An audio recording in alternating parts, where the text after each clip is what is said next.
वो हर आलम की रहमत है, किसी आलम में रह जाते।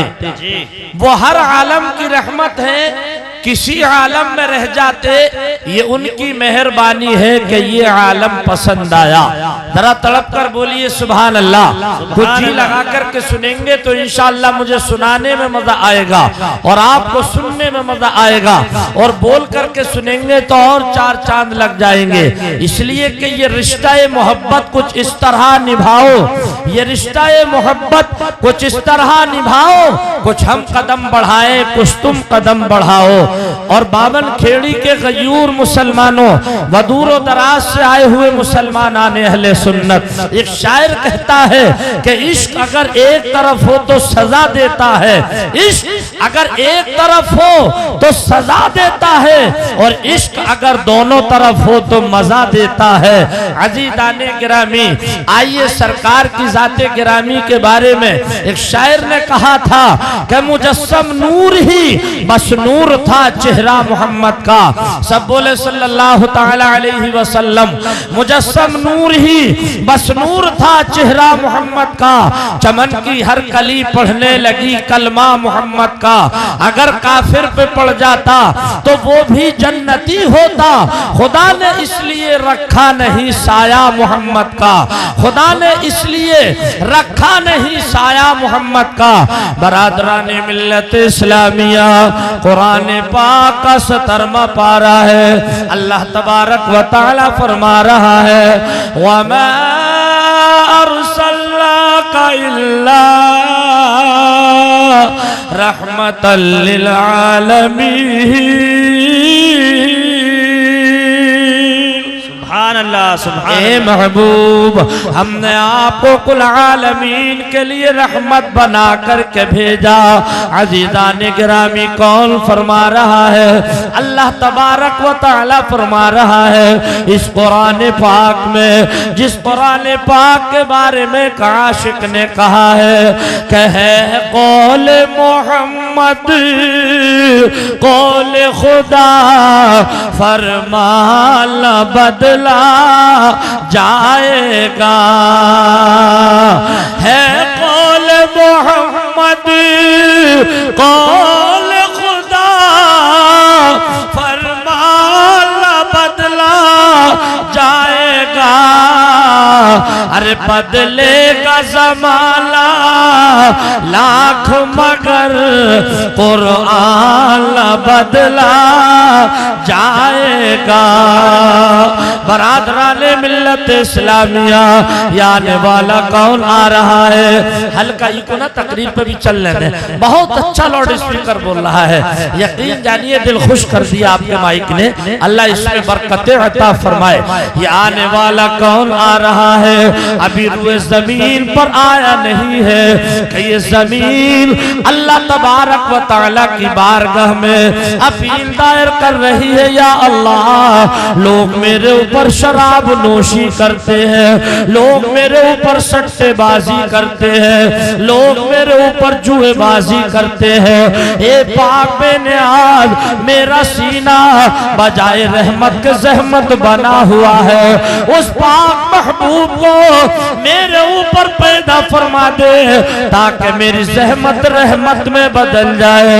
अभी बात खत्म नहीं हुई थी कि इतने में ये आसमान अपील दायर कर रहा है रब की बारगाह में, हे पाक बेनियाज मैं पाक हूँ, मेरे ऊपर अर्श भी पाक है, मेरे ऊपर लोह भी पाक है, और वो तेरा कलम भी पाक है, और वो तेरा मेरे ऊपर कलम भी पाक है, और वो तेरा महबूब भी पाक है। उस पाक महबूब को मेरे ऊपर पैदा फरमा ताकि मेरी पाकी में और चार चांद लग जाए। अल्लाह तबारक व तआला का हुक्म होता है, ए जिब्राइल जाओ इन दोनों को खुशखबरी दे दो। अर्ज किया अल्लाह क्या दो महबूब पैदा फरमाएगा? फरमाया नहीं, महबूब तो एक ही पैदा करूंगा। तो जिब्रील कहते हैं बारे इला, फिर दोनों को कैसे खुशखबरी दे दूं। अल्लाह ताला फरमाता ए जिब्राइल जमीन से कह दो उस नबी की विलादत तेरे ऊपर होगी, और आसमान से कह दो उस नबी को मेराज तेरे ऊपर होगी। सुभान अल्लाह सुभान अल्लाह सुभान अल्लाह। जश्न विलादत जमीन पर सजेगी, जश्न मेराज आसमान तेरे ऊपर सजेगी। अभी जिब्रील अमीन ये खुशखबरी दे ही रहे थे कि इतने में रात बोली या अल्लाह उस पाक महबूब को मुझ में पैदा फरमा, इसलिए कि मैं काली हूँ, मैं काली हूँ, मुझे रोशनी मिल जाए, मुझे उजाला मिल जाए, मेरी तारीकी दूर हो जाए। आवाज आई रात तू काली है, ये भी किसी का सदका है। सुभान अल्लाह, तड़प कर बोलो सुभान अल्लाह। ये भी किसी का सदका है। किसका सदका है वो सुनिएगा। ना होती सियारा तो काली अंधेरी, ये रात भी काली ना होती, ना होती सियारा तो काली अंधेरी, अगर उनके गेसू जो काले न होते, अगर वो नबी नूर वाले न होते, तो जहां में कहीं भी उजाले न होते, अगर वो नबी, और इस दुनिया में कोई भी पैदा ना होता, न पैदा कोई दहरे फानी में होता, न पैदा कोई दहरे फानी में होता।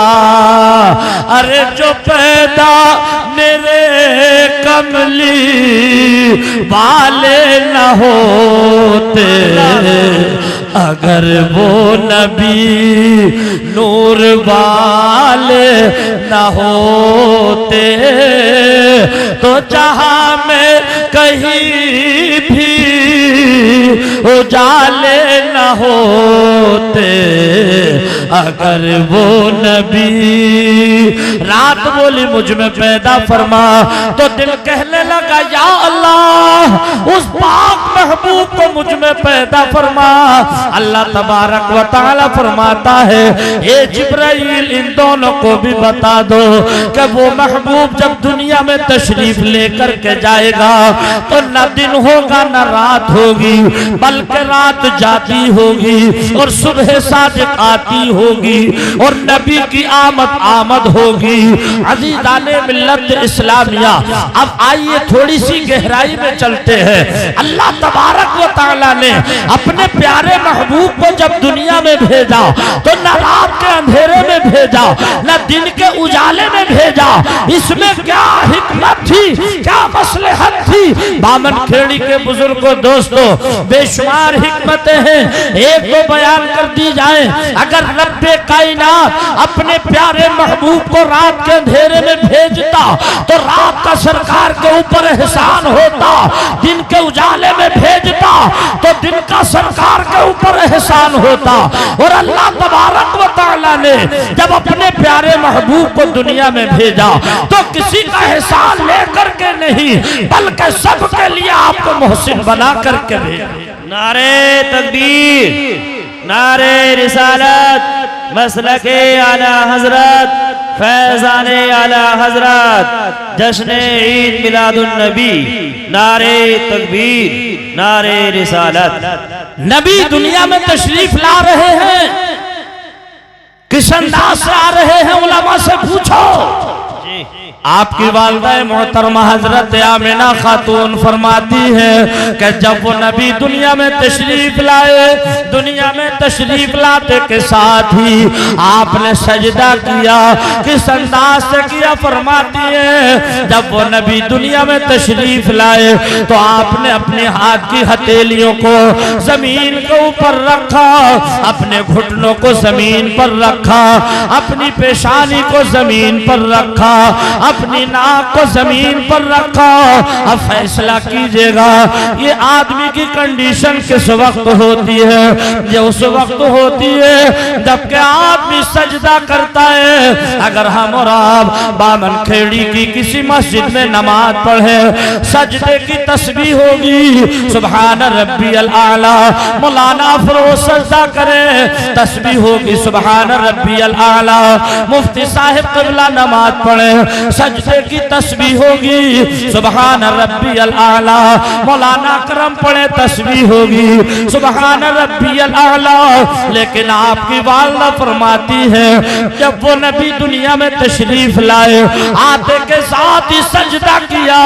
मैं कान लगा करके सुनती हूँ। आमिना फरमाती है मैंने कान लगा करके सुना तो आवाज आ रही थी या रब्बि हबली उम्मती, या रब्बि हबली उम्मती, या रब्बि हबली उम्मती। ए पाक बेनियाज मेरी उम्मत को बख्श दे, मेरी उम्मत को बख्श दे। ए उम्मत मोहम्मदिया, नबी का गम और रहमो करम का तो ये आलम है। प्यारे नबी ने अपनी जाहिरी 63 साल जिंदगी में हमें क्या न दिया दुनिया में आने के बाद, लेकिन हम हैं कि हमने सरकार की जिंदगी का मुताला ही नहीं किया। हम कहते हैं कि हम परेशान क्यों हैं, आप कहते हो हम परेशान क्यों हैं। आज की तारीख में मैंने कई जगहों पर देखा जुलूस मोहम्मदी सल्लल्लाहु ताला अलैहि वसल्लम का इनेकाद किया गया था, जुलूस मोहम्मदी लोगों ने निकाला, लेकिन प्यारे हाल ज़बान बयान करने से कासिर है। बुरा मत मानिए, थोड़ी कड़वी लगेगी, लेकिन हमारे 50% नौजवान मुसलमान भाइयों को जुलूस मोहम्मदी का तरीका निकालने का पता नहीं। इस अंदाज से जुलूस मोहम्मदी निकाल रहे थे कि मुझ जैसा आदमी काफी देर में पहचान पाया था कि ये जुलूस निकल रहा है या मुफ्ती साहब पीछे कोई नाचना गाना हो रहा है। जी अगर जश्न ईद मिलादुन नबी का झंडा सामने ट्राली पे ना होता लगा हुआ, लोग काफी देर तक नहीं पहचान पाते कि जुलूस निकल रहा है। फिर कहते हो हम परेशान क्यों हैं? क्या हमारे सरकार ने यही दर्श दिया? खुशियां मनाने का हुक्म है, बेपनाह खुशियां मनाओ, लेकिन किस अंदाज से मनाओ ताकि किसी तरह की बेअदबी ना हो, खिलाफ वर्जी ना हो, बदसलूकी ना हो। शरीयत के दायरे में जुलूस मोहम्मदी निकालिए, उसका अदब व एहतराम। लेकिन कहां चला गया अदब? सरों पर टोपियां नहीं, जिस्म पर पूरा लिबास नहीं, निकले हैं नुमाइश के लिए। ये जलसा, ये सिर्फ जलसा ही नहीं बल्कि ये एक रात का मदरसा है। एक रात का मदरसा। मुकर्रिर अपनी तकरीर में 1 घंटे सवा घंटे की तकरीर में सामिईन को पढ़ाता है, सामिईन मुकर्रिर से पढ़ते हैं।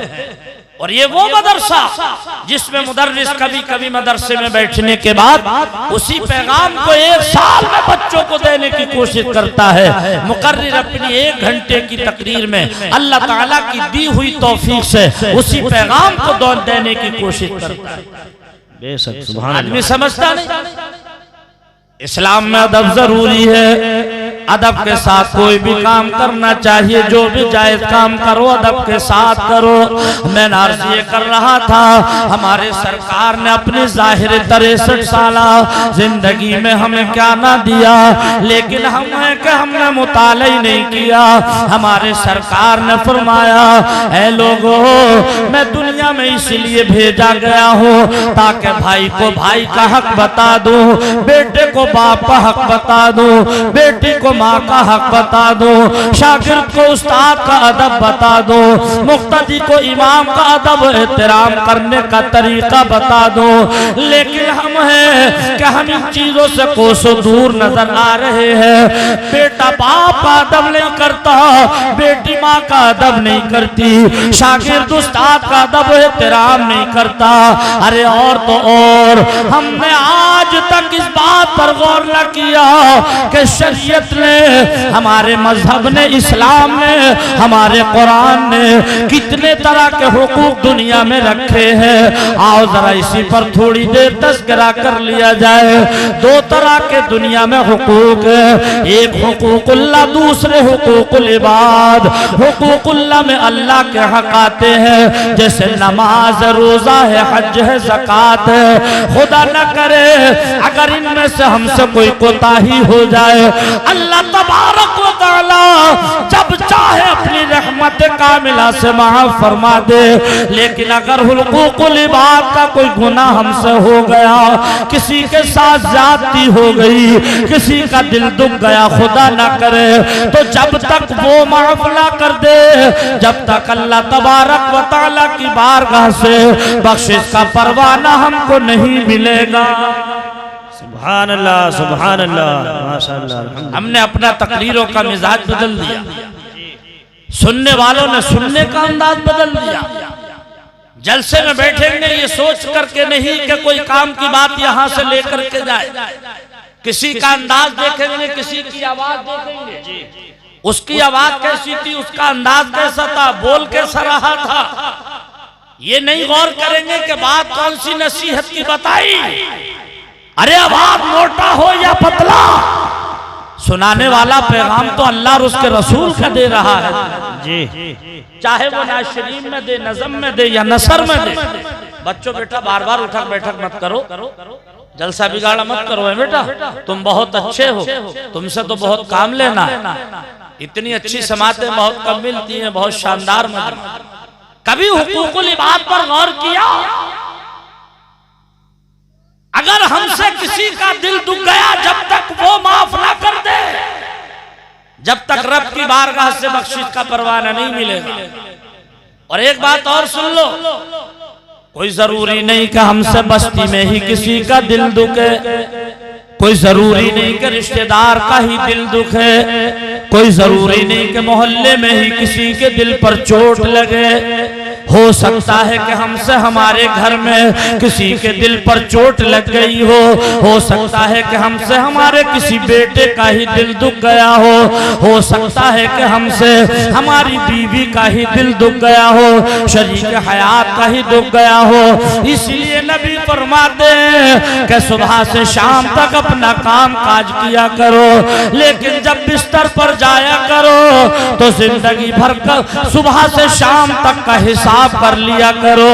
क्या मैंने किसी का दिल तो नहीं दुखाया, किसी के दिल पर चोट तो न लगी? अगर चोट लग गई हो तो उससे माफी मांगने में देर न किया करो, इसलिए कि मौत का कोई पता नहीं, हो सकता है वही रात तुम्हारी जिंदगी की आखिरी रात हो। तुम सोचोगे सुबह को माफी मांग लूंगा, क्या कोई जरूरी है सुबह तक जिंदा रहोगे?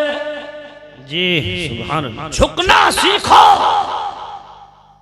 अकड़ना मत सीखो, इसलिए कि जो झुकता है उसकी इज्जत कम नहीं होती, बल्कि उसकी इज्जत में चार चांद लगते हैं। सुभान अल्लाह, सुभान अल्लाह। पूछो इन उलमाए किराम से। और हम जब छोटे छोटे थे अपने बुजुर्गों से सुनते थे, वही डगार झुकती है जिस पर फल होता है, जिस पर फल नहीं होता वह ऐसे ही अकड़ी रहती है जी। और प्यारे दूर क्यों जाओ, सबके सामने मिसाल मौजूद है। एक ही अकड़ा था, वो अभी तक पकड़ा हुआ है। लिहाजा करना मत सीखो, अपने अंदर जुज़ो इनकिसारी पैदा करो। अगर तुम्हारे अंदर जुज़ो इनकिसारी आ गई इंशाअल्लाह, तो तुम्हारा दिल छोटे से छोटा बच्चा जीत लेगा, बड़े से बड़ा बुजुर्ग जीत लेगा। सुभान अल्लाह। इनकिसारी अगर शामिल है तो अरे हम तक इस्लाम पहुंचा कैसे? इसी अखलाक के जरिए, इसी किरदार के जरिए, इसी अंदाज के जरिए सरकार ने तो कहीं नहीं फरमाया किसी काफिर को खत्म करो, कहीं नहीं फरमाया, फरमाया कुफ्र को खत्म करो, काफिर को नहीं, कुफ्र को खत्म करो। इसलिए कुफ्र को खत्म करो, काफिर का हुक्म नहीं फरमाया कुफ्र को खत्म करो। और कुफ्र कैसे खत्म होगा?